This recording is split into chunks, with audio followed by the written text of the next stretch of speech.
एक बार मुल्ला नसरुद्दीन के साथ दुर्घटना हुई और वे अस्पताल में थे। शरीर के हर एक अंग की कोई ना कोई हड्डी टूटी थी। उनके सारे चेहरे पर पट्टियां बंधी हुई थी।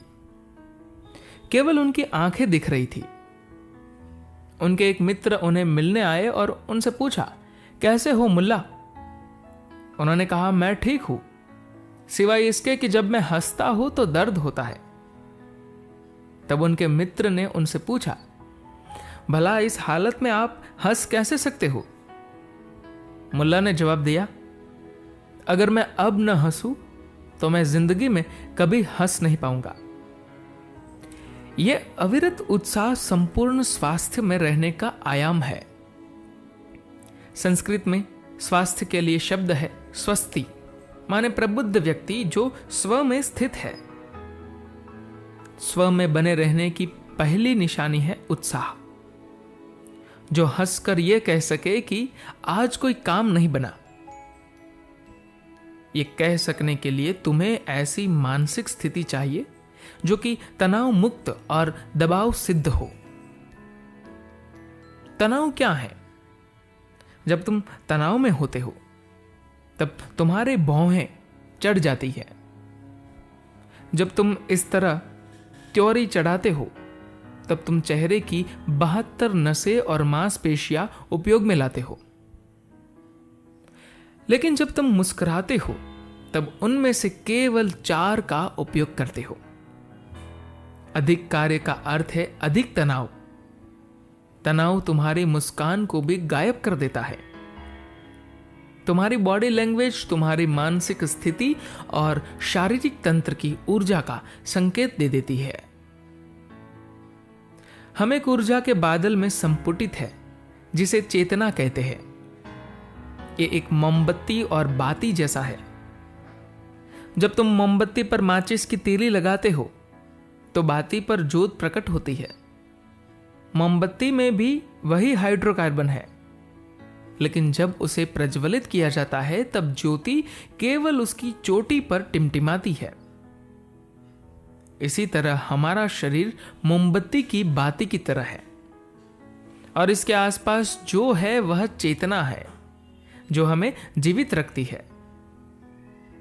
तो हमें अपने मन और आत्मा का ध्यान रखना है। हमारे अस्तित्व के 7 स्तर हैं: शरीर, श्वास, मन, बुद्धि, स्मृति, अहम और आत्मा। मन तुम्हारी चेतना में विचार और अनुभूति की समझ है जो निरंतर बदलते रहते हैं। आत्मा हमारी अवस्था और अस्तित्व का सूक्ष्मतम पहलू है और मन और शरीर को जो जोड़ती है वह हमारी सांस है। सब कुछ बदलता रहता है। हमारा शरीर बदलाव से गुजरता है। वैसे ही मन, बुद्धि, समझ, धारणाएं, स्मृति, अहम भी।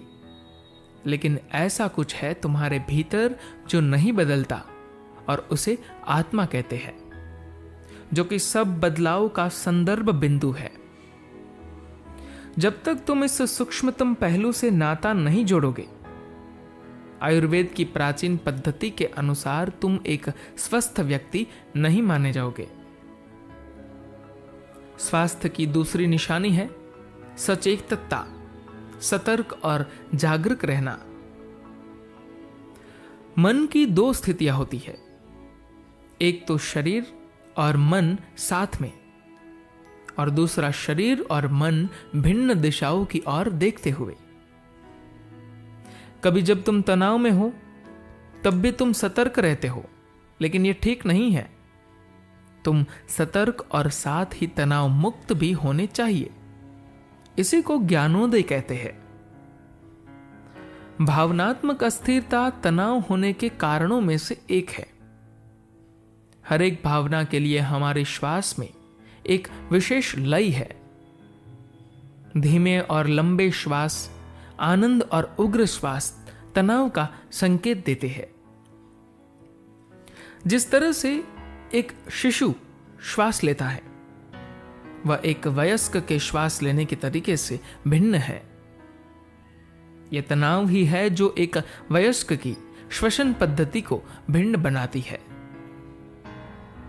हम अपना आधा स्वास्थ्य संपत्ति कमाने में खर्च कर देते हैं और फिर हम वह संपत्ति स्वास्थ्य को वापस सुधारने में खर्च कर देते हैं। ये किफायती नहीं है। अगर कोई छोटी मोटी असफलता आ जाए तो फिक्र मत करना, तो क्या हुआ। हर एक असफलता एक नई सफलता की ओर बड़ा कदम है। अपना उत्साह बढ़ाओ। अगर तुम में कुशलता है तो तुम किसी भी परिस्थिति में व्यंग को डालकर उसे पूरी तरह से बदल सकते हो।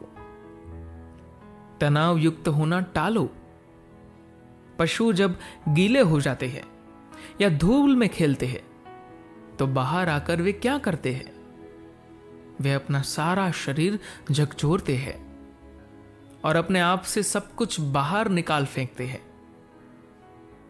लेकिन हम मनुष्य सारा कुछ, सारा तनाव पकड़ के रखते हैं। किसी कुत्ते, पिल्ले या बिल्ली को देखकर हमें सब कुछ झकझोरना आना चाहिए।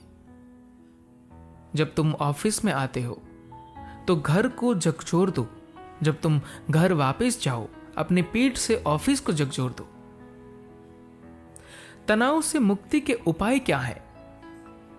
तनाव से मुक्त होने और हमारी ऊर्जा को पुनः प्राप्त करने के लिए प्रकृति ने एक अंतर्निहित व्यवस्था बनाई है, जो है निद्रा।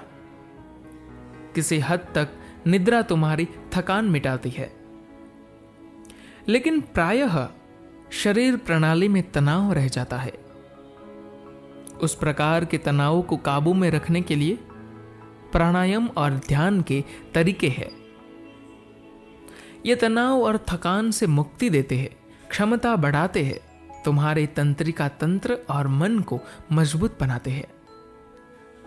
ध्यान केंद्रीकरण नहीं है, ये एक गहरा विश्राम है और जीवन को एक अधिक विशाल दृष्टि से देखना है, जिसके 3 स्वर्णिम नियम है। मुझे कुछ नहीं चाहिए, मैं कुछ नहीं करता हूं और मैं कुछ नहीं हूं। धन्यवाद।